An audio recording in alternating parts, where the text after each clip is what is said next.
Pemirsa, anggota DPRD Provinsi Sulawesi Selatan dari fraksi PAN, Husmarudin, meminta Kadis Peternakan dan Kesehatan Hewan Sulawesi Selatan untuk segera membuat regulasi terkait pengetatan ternak yang masuk di wilayah Sulsel.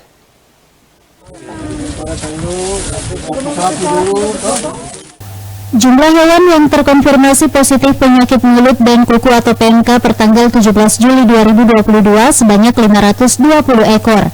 520 ekor hewan ternak yang terkonfirmasi positif itu tersebar di 9 kabupaten yang menjadi wilayah zona merah penyebaran PMK.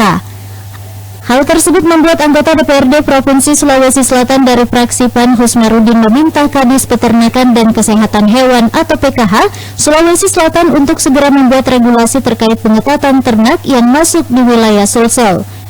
Menurut Husmarudin, aturan tersebut memang harus dikeluarkan untuk menjaga ternak-ternak tetap dapat steril dan tidak tertular.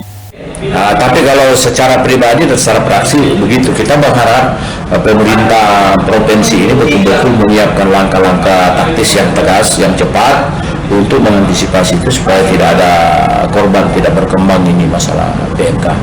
Karena kalau tidak diantisipasi dengan baik dan tidak banyak koordinasi dengan pihak-pihak pemerintah yang berhubungan dengan pengadaan ternak ini, berbahaya. Ia berharap Kadis Peternakan Sulsel dapat terus berkoordinasi dengan pemerintah untuk membuat langkah taktis mengurangi penularan PMK pada hewan ternak. Ardi Jaho, Celebes TV. Oh ya, siap. Kalau bisa ditunggu misalnya.